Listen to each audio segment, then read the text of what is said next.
Hello बच्चों, आज से हम देखेंगे हिंदी से संस्कृत में अनुवाद कैसे करें। तो हिंदी से संस्कृत में अनुवाद करने के लिए सर्वप्रथम व्यवहार में आने वाले छोटे छोटे शब्दों से आरंभ कीजिए। जैसे घोड़ा, अश्व, आम, आम्रम, ईख, इच्छु, महादेव, ईश, पार्वती, उमा। पुनः कारक विभक्ति वाले, जैसे जब भी हम वाक्य बनाएंगे तो कारक की आवश्यकता होगी। तो जैसे हो गया घोड़े को, कर्म कारक हो गया। आम से, करण कारक हो गया। ईख के लिए संप्रदान कारक हो गया। शंकर का संबंध कारक हो गया। पार्वती की, ये भी संबंध कारक हो गया। तो इस तरह से हम कारक का भी उपयोग करना सीखेंगे। जैसे घोड़े को, तो क्या हो जाएगा, यहाँ पर द्वितीय विभक्ति लग जाएगी। जिस तरह से हम कारक को विभक्ति के अनुसार जानते हैं। प्रथमा विभक्ति क्या हो जाता है, कर्ता कारक। द्वितीय विभक्ति हो जाता है कर्म कारक। जैसे संप्रदान में हो गया कर्म, कर्ता ने, कर्म को। उसी तरह हो गया द्वितीय विभक्ति कर्म, कर्म कारक को द्वितीय विभक्ति कहते हैं। तो क्या उसका घोटकम, घोड़े को। अब आम से यहाँ हो गया तृतीय विभक्ति करण कारक, जिसके द्वारा कोई भी काम हो। तो आमरेन। ईख के लिए संप्रदान कारक, तो क्या हो गया इक्षवे। शंकर का, ये षष्ठी विभक्ति हो गया, तो शंकरस्य। पार्वती की, तो यहाँ पार्वत्या, यहाँ पुल्लिंग है शंकर का, इसलिए शंकरस्य हो गया। और स्त्रीलिंग हो गया पार्वती की, तो क्या हो गया पार्वत्या। तो यहाँ लिंग के अनुसार भी बदल जाएगा। अब संस्कृत में हर शब्द के 3 वचन होते हैं, जबकि हिंदी में 2 वचन। ये तीनों वचन हर विभक्ति के होते हैं। अतः अनुवाद करते समय शब्दों के अनुरूप विभक्ति और वचन के अनुसार शब्द रूपों से अत्यंत सहायता मिलेगी। क्या बोल रहा है कि संस्कृत में 3 वचन होते हैं, जबकि हिंदी में 2 वचन होते हैं। तीनों वचन में हर विभक्ति के, जैसे प्रथमा विभक्ति में भी 3 वचन होंगे, एक वचन, द्विवचन, बहुवचन। उसी तरह द्वितीय विभक्ति में भी होगा, तृतीय विभक्ति में, जो भी विभक्ति होगा सब में, हर विभक्ति में 3 वचन होंगे। तो अनुवाद करते समय शब्दों के अनुरूप विभक्ति और वचन के अनुसार शब्द रूप से अत्यंत सहायता मिलेगी। कि जिस तरह से हमारा अगर एक वचन है, प्रथमा विभक्ति है, एक वचन है, तो एक वचन के अनुसार हमको बनाना होगा। द्विवचन है तो द्विवचन के अनुसार, बहुवचन है तो बहुवचन के अनुसार शब्द रूप को हमको उपयोग में लाना पड़ेगा।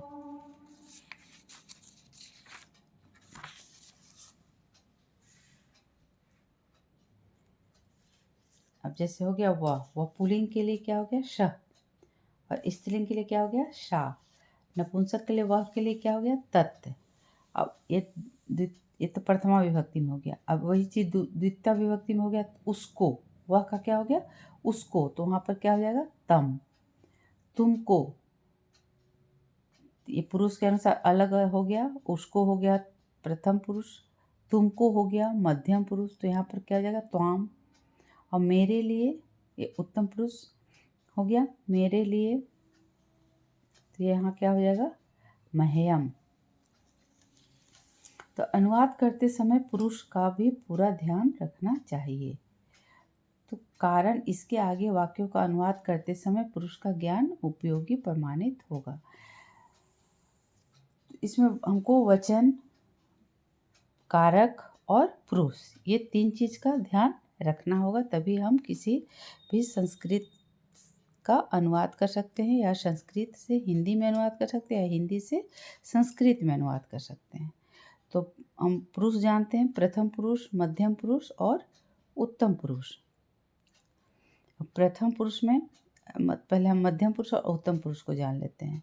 तो मध्यम पुरुष के कर्ता पद चाहे किसी भी लिंग के हों, उनके लिए युष्मत शब्द के ही रूप प्रयोग होते हैं। जैसे तुम पुल्लिंग के लिए त्वम, स्त्रीलिंग के लिए भी त्वम, नपुंसक लिंग के लिए भी त्वम। ये हो गया एक वचन में, ठीक है।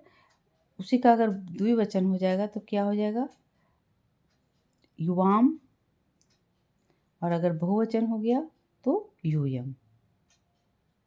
तीनों में उसी तरह से हो जाएगा, त्वम, युवाम, यूयम। ये हो गया हमारा मध्यम पुरुष। अब उत्तम पुरुष में हो गया मैं के लिए अहम, स्त्रीलिंग में भी मैं के लिए अहम, नपुंसक लिंग में भी मैं के लिए अहम। ये हो गया हमारा एक वचन में। द्विवचन में इसका क्या हो जाएगा, आवाम और वयम। तो कर्ता पदों का ज्ञान कर लेने के बाद क्रियापदों के अनुवाद का भी अभ्यास कर लें। जैसे अब जाता है या जाती है, तो यहाँ क्रिया क्या हो जाएगा, गच्छति। वो स्त्रीलिंग हो या पुल्लिंग हो, दोनों हर चीज़ में क्रिया एक ही समान होगा सबका।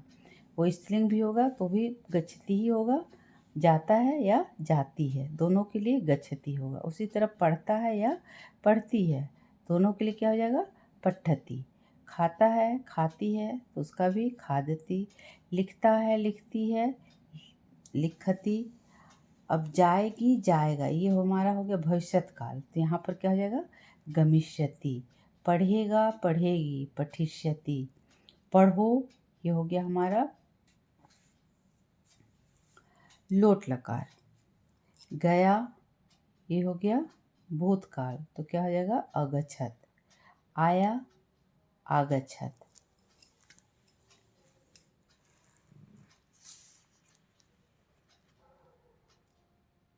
अब कर्ता और क्रियापदों को मिलाकर छोटे छोटे वाक्यों की रचना कर उनका संस्कृत में अनुवाद करें। जैसे देखिए, वह जाता है या वह जाती है, तो अगर वह जाती है तो स्त्रीलिंग के लिए क्या हो जाएगा हमारा, वह का सा। क्रिया हमारा एक ही होगा, लेकिन कर्ता जो है वो स्त्रीलिंग में अलग हो जाएगा, पुल्लिंग में अलग हो जाएगा। जैसे वह जाती है तो वह के लिए यहाँ पर सा हो गया और पुल्लिंग के लिए यहाँ श हो गया, लेकिन क्रिया क्या हो गया, गच्छति। तो अगर वह जाती है तो क्या हो जाएगा, सा गच्छति। अगर वह जाता है पुल्लिंग हो गया तो श गच्छति। उसी तरह वे दोनों जाती हैं, ये वे दोनों जाते हैं, तो वे दोनों जाती हैं के लिए क्या हो जाएगा, स्त्रीलिंग में ते हो जाएगा द्विवचन में, और पुल्लिंग में तो हो जाएगा। और यहाँ हमारा क्रिया भी बदल जाएगा, एक वचन में गच्छति हो गया, द्विवचन में क्या हो जाएगा, गच्छत। उसी तरह बहुवचन हो गया, वे सब जाती हैं, वे सब जाते हैं, तो स्त्रीलिंग के लिए क्या हो गया, ता। बहुवचन में वह का वे सब हो गया, ता गच्छन्ति। पुल्लिंग में हो जाएगा, ते गच्छन्ति। अब हम देखते हैं कि तीनों लिंग में कैसे अलग अलग हुआ। एक वचन, तीनों वचन में, एक वचन में हो गया गच्छति, द्विवचन के लिए हो गया गच्छत, बहुवचन के लिए हो गया गच्छन्ति। तो इस चीज़ का हमको बहुत ध्यान रखना है कि हमारा कर्ता जो है वो एक वचन है या द्विवचन है या बहुवचन है। तो अगर हमारा कर्ता एक वचन है तो हमारा क्रिया भी एक वचन होगा। हमारा कर्ता अगर द्विवचन है तो क्रिया भी द्विवचन होगा। अगर कर्ता हमारा बहुवचन है तो क्रिया भी बहुवचन होगा। और इसको हमको याद करना होगा कि स्त्रीलिंग के लिए क्या होता है और पुल्लिंग के लिए क्या होता है। केवल हमको प्रथम पुरुष का ही ध्यान रखना है। मध्यम पुरुष में हमारा जैसे हो गया तू जाती है या तू जाता है, यहाँ क्या हो जाएगा, दोनों के लिए त्वम हो जाएगा, त्वम गच्छसि, या पुल्लिंग हो या स्त्रीलिंग हो। उसी तरह तुम जाती हो तुम जाते हो, त्वम गच्छसि। अब यहाँ पर हमको देखना है कि प्रथम पुरुष था तो गच्छति हुआ था, लेकिन जब मध्यम पुरुष का एक वचन है तो यहाँ क्या हो गया, गच्छसि। ठीक है। अब उसी का अगर द्विवचन हो गया, तुम दोनों जाती हो तुम दोनों जाते हो, तो यहाँ क्या हो गया, युवाम गच्छथ। तुम दोनों स्त्रीलिंग हो या पुल्लिंग हो, दोनों के लिए हमारा युवाम ही होगा, लेकिन यहाँ क्रिया क्या हो गया, गच्छत, गच्छथ। प्रथम पुरुष में गच्छत हो जाता है, मध्यम पुरुष में गच्छथ हो जाता है। और प्रथम पुरुष का एक वचन में गच्छति हो गया, यहाँ क्या हो जाएगा, मध्यम पुरुष में गच्छसि। ठीक है। अब तुम सब जाती हो या तुम सब जाते हो, तो यहाँ क्या हो जाएगा, यूयम गच्छत। स्त्रीलिंग पुल्लिंग दोनों के लिए क्या हो जाएगा, तुम सब के लिए यूयम। अब उसी तरह उत्तम पुरुष में मैं जाती हूँ या मैं जाता हूँ, तो दोनों के लिए मैं के लिए क्या हो जाएगा, अहम। यहाँ हो गया गच्छामि, उत्तम पुरुष में हो गया गच्छामि। हम दोनों जाते हैं या हम दोनों जाते हैं, तो यहाँ क्या हो जाएगा, आवाम गच्छावः। हम सब जाते हैं या हम सब जाते हैं, तो क्या हो जाएगा, वयम गच्छामः।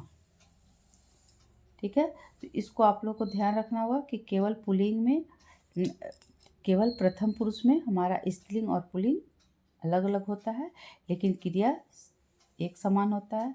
और मध्यम पुरुष में हमारा जो भी कर्ता होता है वो तुम दोनों, तुम सब। मध्यम पुरुष में केवल यही कर्ता होगा, तुम दोनों, तुम सब। और उत्तम पुरुष में हम, चाहे मैं, हम दोनों, हम सब। तो इसका संस्कृत याद कर लीजिएगा, तुम का त्वम, तुम दोनों का युवाम, तुम सब का यूयम। उसी तरह उत्तम पुरुष में मैं का अहम, हम दोनों का आवाम और हम सब का वयम। और इसको ध्यान रखना है, एक वचन में गच्छति हो गया, ती लग जाता है, द्विवचन में त हो जाता है, बहुवचन में अंति लग जाता है। उसी तरह मध्यम पुरुष में सी लग जाता है, फिर बहुवचन में आमी, आव, आमा। तो इस तरह से आप याद कर सकते हैं। ती तह अंति हमारा प्रथम पुरुष में लग जाएगा, ती तह अंति। मध्यम पुरुष में शी, थ, उत्तम पुरुष में आमी, आव, आमा। ये चीज़ हम पहले भी पढ़ा चुके हैं। अगर आप लोगों ने वीडियो को सब्सक्राइब किया होगा तो पहले के चैनल में भी हमने अनुवाद करना सिखाया है। आज के लिए बस इतना ही, अगले क्लास में हम लोग फिर आगे देखेंगे। वीडियो अगर पसंद आया हो, यूजफुल लगा हो, तो इसे लाइक, सब्सक्राइब और शेयर करें।